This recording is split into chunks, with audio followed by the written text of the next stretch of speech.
না, ভাই দুইটাকে তো দেখতে পাচ্ছি না। ওরা যে কই গেল মনে হয় যাবে না। আর আজকে তো আমার কামাই রোজগারও তেমন হয়নি। এই ভাইদের আশায় বসে থাকলে হবে না, যাই ভাড়া মারি। এ বন্ধু তোরা কই? কাজ হয়ে গেছে, সুপার মিলের সামনে আয়। আচ্ছা 2 মিনিট দ্বারা আসতেছি। এ মামা, কাজ তো হয়ে গেছে। ও মামা, ঠিক আছে মামা, এখানে আর দেরি না করে চল গাড়িটা গিয়ে বিক্রি করে আসি। আজকে রাতে শুধু পার্টি হবে।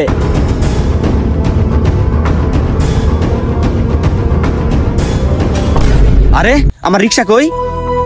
আরে আমার রিক্সা কি হলো? আমার রিক্সা কে নিয়ে গেল? হায় আল্লাহ, এখন আমি গ্যারেজে যাই কি জবাব দিব? ভাড়ার রিক্সা, এখন এতগুলা টাকা আমি কই পাবো? রিক্সার টাকা কিভাবে দিব? আমার রিক্সা কে নিয়ে গেল?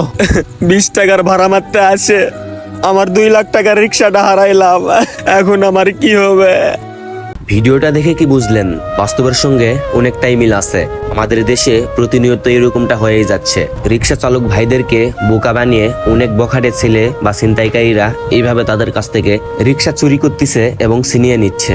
এতে করে রিক্সা চালক ভাইয়েরা অনেক বড় বিপদের মধ্যে পড়ে যাচ্ছে এবং তাদের কর্ম করে খাওয়া শখের রিক্সাটি হারিয়ে ফেলতেছে। তো সব কথার এক কথা, বখাটে ছেলেদেরকে কিংবা ছিনতাইকারীদেরকে যদি দেখেন কোনো জায়গায় এই ধরনের কাজ করতেছে, তাহলে অবশ্যই সেখানে যায় প্রতিবাদ করবেন কিংবা তাদেরকে সেনাবাহিনী কিংবা পুলিশের হাতে উঠাই দিবেন, যাতে করে তারা নেক্সট টাইমে এই ধরনের কোনো সিন্ডিকেট না করতে পারে। আর হ্যাঁ, ভিডিওটি আপনাদের কাছে একটু পরিমাণ ভালো লেগে থাকলে অবশ্যই একটা লাইক, কমেন্ট, শেয়ার আর আমাদের